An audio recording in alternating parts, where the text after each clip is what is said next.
Hi, everybody. Some people would say about our guest today, why did it take you so long? Because Dr. Will Tuttle has written several books, but a definite classic of our movement, The World Peace Diet.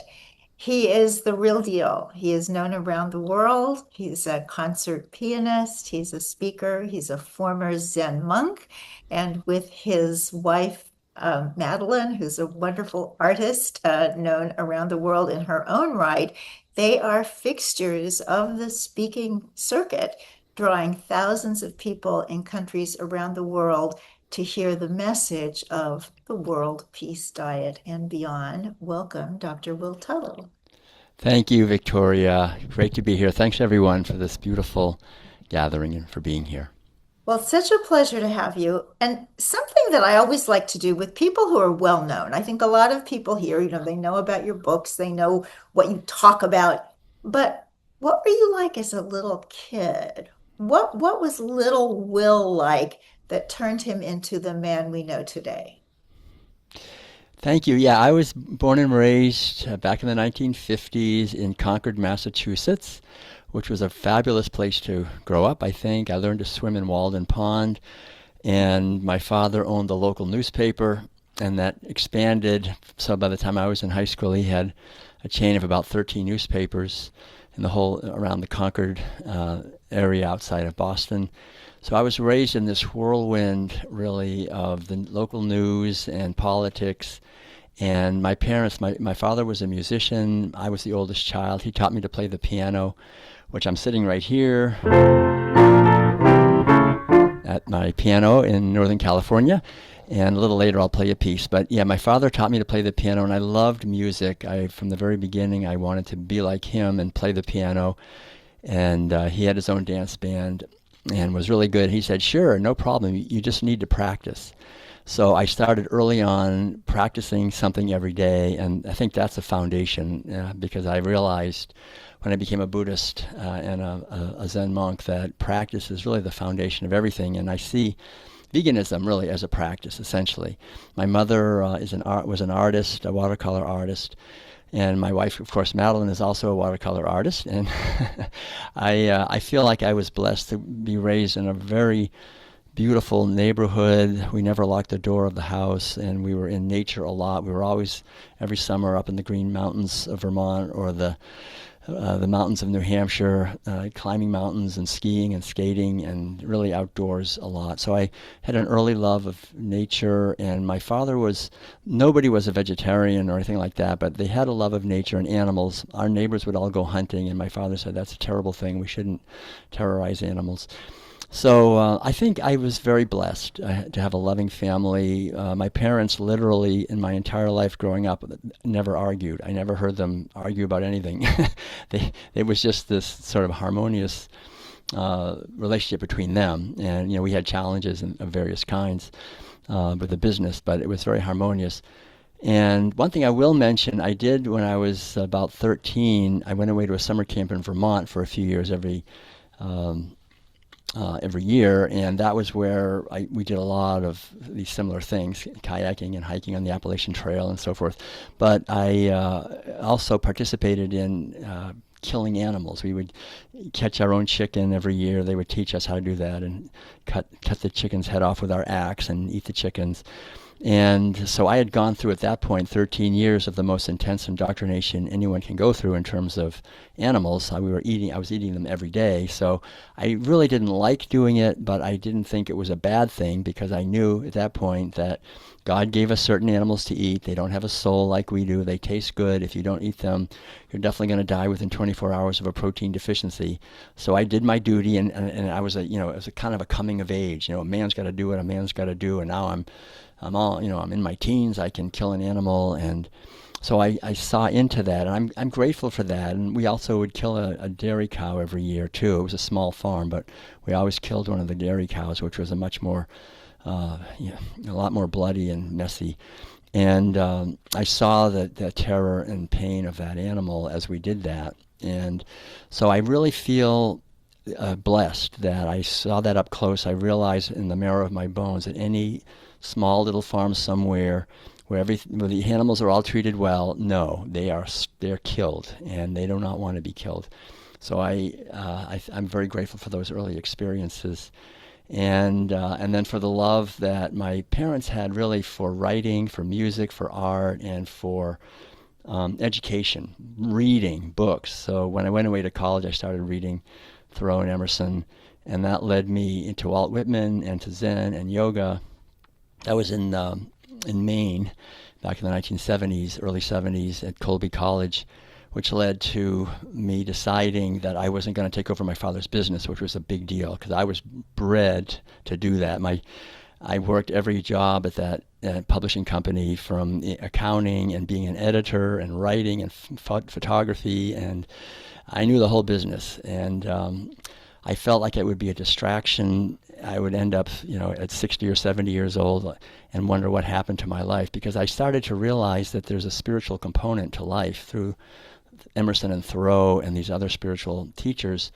And so I came back from college toward the end of my time there, my senior year, and said, it's possible to attain cosmic consciousness. We don't have to just go through life here and make money and do all this. We can attain a higher level of consciousness. And my father said, this education is costing a lot of money, and how's that going to help you get ahead in the world? And but he understood somewhat. He had taught me to play the piano, but my younger brother Ed, when I talked to him about it, he said, "Yes, let's do it. Let's attain cosmic consciousness." So we decided the only really sure way to attain cosmic consciousness, because my father said, "Okay, so what are you going to do?" And so we told him, we're going to go to California. We were sure, 1975, if we could get to San Francisco, we would find cosmic consciousness. So I remember walking, and my father actually quoted Thoreau, and he said, "Every man must march to the beat of the drum that he hears." And they gave us their blessing, and we walked down the driveway with some fresh baked cookies from my mother, and we headed to California. But we decided we were going to walk the whole way with no money, and just somehow it would work, because we knew that sadhus in India walked around all the time and without money, and they did okay. So we were going to be like that. We were just going to walk and meditate. We had read this book by Ramana Maharshi, or about him, saying that we should just go deeper and deeper with the question of who am I. So we walked west and got as far as Buffalo. And then in Buffalo, it was freezing. It was October, so we decided to forget California and try to head south, because we realized it's an inner journey. It's nothing to do with the outer world. So we were just meditating every day for quite a few hours and walking about 20 miles a day. So we just ended up walking south, and it was quite an adventure. Since we didn't have money, we were totally vulnerable, and we walked south all the way down through upstate New York, into Pennsylvania, across Pennsylvania into West Virginia, and we got into the Bible Belt. And I found out what that was. I had no idea what that was, but I found out they try to save you every day, every night. And we made our way through West Virginia into eastern Kentucky, into Appalachia, which is another whole experience with people who really had nothing. And across Appalachia into Tennessee, and then south of Tennessee, we ended up, eventually we heard about this place along the way called The Farm. And The Farm south of Nashville, when we got there at the end of the year, it was the largest hippie commune in the world, and they were all vegetarians. So that was it. Up until then, we would eat whatever we could get, quite honestly. We had no money. If people offered us turkey at Thanksgiving, or all right, we were glad to get it. But at The Farm, we met, it was 900 people, and they were all mostly from California, which seemed very poetic. And they had about 200 children there that were vegetarian from birth. And when they said vegetarian, they meant vegan, because back then no one knew the word vegan. So but they didn't eat meat or dairy or eggs or even honey. And they had a spiritual reason, an ethical reason. They said it was mainly because I asked them about it. Why are you vegetarians? And they said it's mainly because most of the food we grow, we feed to animals while people starve. So it was about human hunger. And then also they said, do you know what the animals go through? And explained to me the terrible suffering. So they said they didn't want to contribute to that, and they're going to eat lower on the food chain. So since that day at The Farm, I've never eaten meat in my life, in 1975. And I found out years later when I met Madeline, the same month and year, she also made the same choice in Switzerland. And then then we ended up in a Zen center in Alabama. and where we could just meditate every day from 6 a.m. till about 9 o'clock at night. And then eventually I did, about a year or two later, I got out to California and lived in a Tibetan Buddhist center, and then eventually and became a vegan in 1980. I made the connection with dairy and eggs and so forth. So I've been a vegan since 1980. And then a few years later, I shaved my head and went to South Korea and lived in a Zen monastery in South Korea that had been practicing veganism for 750 years. So I realized that this vegan idea is not this new hippie idea from California. It's actually an ancient spiritual teaching that goes back hundreds of years, thousands of years. People have understood that if we're really serious about spiritual awakening and maturity and intellectual and social justice and evolution and so forth, that killing animals goes completely contrary to that because it's not necessary, and animals are conscious like we are. Their interests are as important to them as our interests are to us. So it was really wonderful to be there and just live in that community that had been practicing veganism for so long.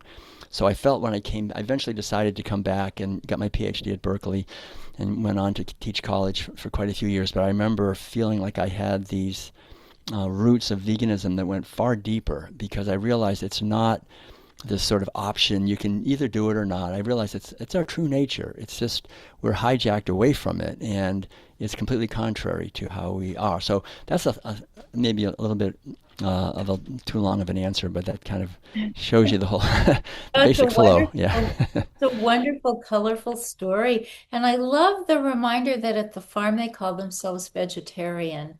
I'm becoming more open to embracing that term because we are vegetarian, whatever else we are. Right. That's part of it. So tell us a little bit about Zen Buddhism. We've had Buddhists here before. So what's Zen? Yeah, Zen is a Japanese pronunciation of a Chinese word, chan. And chan is a pronunciation of a Sanskrit word, dhyana, which means meditation. So Zen means meditation. And the teachings of the Buddha went from India and went to other places around Asia, Southeast Asia, eventually went to China. And in China, it blended with the traditions that were already there, especially Taoism.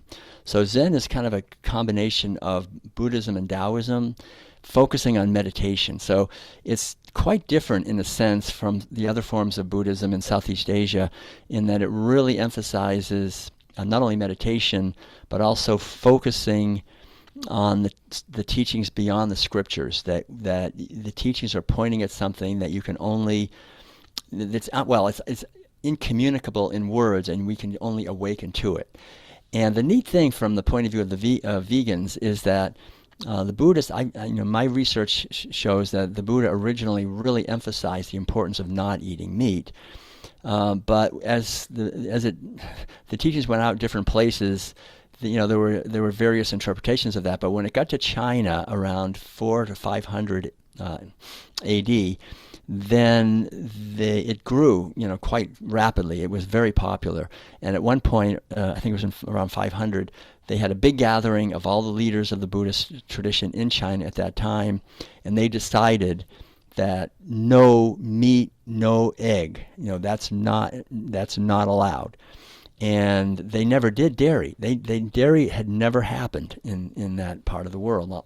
Unlike India, cows had not been introduced, and drinking the milk of another species was completely foreign to them. So, in those cultures in China, to this day, the Buddhists are basically vegan. I've been to China 3 times and been actually usually sponsored by the Buddhist monasteries there to travel all over China, and they're vegan. It's really great to see, and it's basically the same way in Taiwan.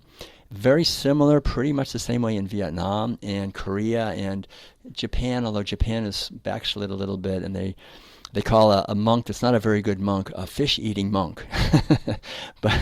but basically in Eastern, Mahayana, it's called Mahayana Buddhism, that comes out of China. It's basically considered, like if someone is a vegan or a vegetarian, they say, oh, it's because you're a Buddhist. That's understood. It's because you're a Buddhist, you don't eat meat. And I loved it being there because they paid for everything and they wanted us to spread the message. And I would come back to the United States. I go, well, why aren't the Christian churches paying me to travel all over to their churches and spread the vegan message? Because it's a little bit different. For them, not to kill specifically means don't kill any sentient being, not like humans, but all living beings. That's so Yeah. interesting. I remember being our first day in China back in the 90s. My daughter was like 8 years old. And we had these beautiful Chinese characters of I am vegetarian. And even with spelled out, no meat, no eggs, no. And we'd show it at the big bazaar and they and it's like, here's this big vat of rice. What's the problem? What's the problem? We were finally getting really hungry.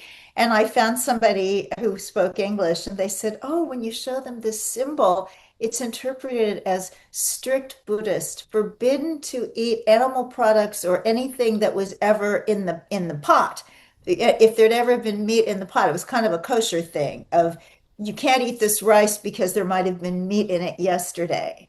So it's a different way of looking at things. And And also, that would have meant to them no onion, garlic, or scallions, or leek, or any of those. Also, that when they like say Buddhist vegetarian, you can't have that. That's another. That's strictly forbidden. I, That's what the word pure vegetarian means. Yeah.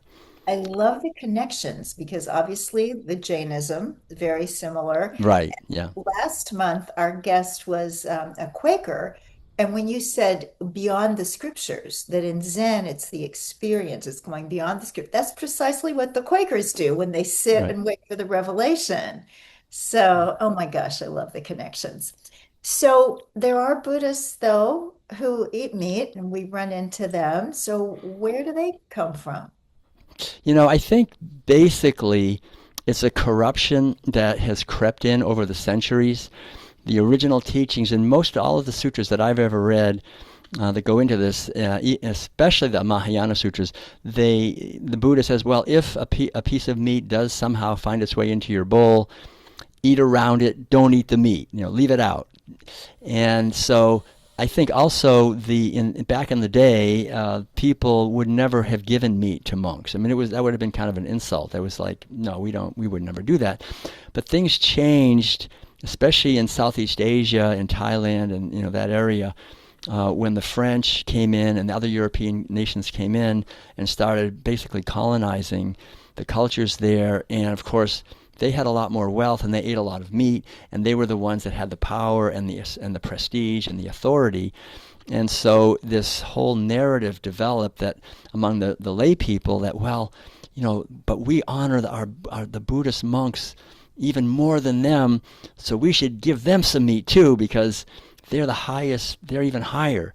And so they would save up the little bit of money they had, even though they could never afford meat for themselves, and they would buy some for the monk. And when he came around in his begging bowl, they would put some meat in it. And gradually, and I think unfortunately, the monks started to feel entitled because to be honored that way, and they started to accept it. And so this kind of just spread throughout Southeastern Asia. Buddhism pretty much died out in India and spread to Sri Lanka and Southeast Asia and many other places. But in East Asia, like I was saying, it stayed pretty much, I think, true to its roots of what we would call vegetarianism or even veganism. But in that whole area, that's the Theravadan tradition, which is also very popular in Europe and in the United States. And so I think it's just a holdover from that. And I work with a group called Dharma Voices for Animals that tries to spread the vegan message to Buddhist communities, and that's the hardest place. And I've been there too and given lectures in Bangkok and different Chiang Mai and different places. It's not a democracy. I mean, you can't question. It's like you get into trouble legally if you start questioning either the king or the monks. It's a little bit careful. You had to be careful. So I think there's just this entitlement that kind of crept in, and they have the excuse that if you think the meat wasn't killed for you, then it's okay. But of course, it wasn't. If it wasn't killed for you, but you eat it, they'll kill another animal later. And so it's sort of this technicality that they tend to use. But I was also in a Tibetan Buddhist tradition, and they were also eating meat. But the good news there is, like, we were all vegetarians in this Tibetan center in San Francisco back in 1978 and 9 when I was there, and we would have to like cut up meat for the lama because he ate meat. You know, it was one of those situations. He was our teacher, but we had to make him some meat, even though we would never eat it. But the good news is that the head of that lineage, the Karmapa, the next Karmapa that came after the one I was there, the 16th, now the 17th Karmapa, he has decreed that no monk can ever eat meat in that whole lineage. That's a huge lineage. So it's moving in that direction. I mean, it's definitely moving it away from eating animal foods. The Tibetans feel that it was so cold up there in Tibet, Arctic conditions. They really, needed to eat some. But there still was a tradition of vegetarianism even in those conditions among the monks. But it's moving back, I think, more toward the original teachings as time goes Oh, by. that's beautiful. Yeah, I was fortunate enough to spend time in Tibet twice, and the land is so inhospitable. To be able to grow anything is very difficult. And the community in Lhasa that had the only slaughterhouse was a small Muslim community where it's not part of the teaching that there's anything wrong with eating meat. So it's interesting to see how people live up to teachings in whatever way they are able or feel that they're able. So, Will, I want to ask you about the World Peace Diet because it really is a classic. I mean, we've got Diet for a New America, Diet for a Small Planet, Skinny Bitch, Eating Animals. There are a few books that really put this way of living on the map in the last 50 years, 60 years. And yours is one of them. So, what's it about? What inspired it? And what does it mean today? Thank you. Yeah, I think what is unique about the World Peace Diet is it's the first book to really give the big picture of the consequences and ramifications of our routine abuse of animals for food and other products. And I think it was the research I did at UC Berkeley in so many different areas in public health, in scientific research, nutrition, anthropology, sociology, social psychology, education, and then my years as a monk kind of doing this inner research. And so I just felt like someone needed to write a book that would give this big picture because people had written books like John Robbins and other people that it's not good for your health, it's not good for the environment, it's not good for the animals. But I could see that that's just the tip of the iceberg. There's so much more to it. What it does to us psychologically and spiritually, and the ramifications to the landscape of our consciousness. So I told Madeline someone's going to write that book. I can't wait. I can't wait to read it. And then she eventually said, "I think, Will, if you're going to read that book, you'll probably have to write it yourself." Which I didn't want to hear. But I spent 5 years just a lot of it was just in a tent because we were on the road traveling the whole time in an RV, and I would go off in a tent in nature and sit down with a piece of paper and pencil or pen. I just wrote the whole thing longhand and then edited it, and it was published by Lantern Books in New York City, and it actually went on to become an Amazon #1 bestseller worldwide in 2010, and subsequently translated now into about, I think it's up to 19 languages. So we were then invited to travel to all these different countries where it had been translated all over the world. And it was translated by volunteers. So it kind of became a movement on its own, I think, because it spoke to that deeper dimension of human consciousness. And I think really reveals the fundamental truth that if we human beings fail to liberate animals, we will fail to liberate ourselves, essentially. That it's the foundation of human freedom, dignity, peace, kindness, awareness.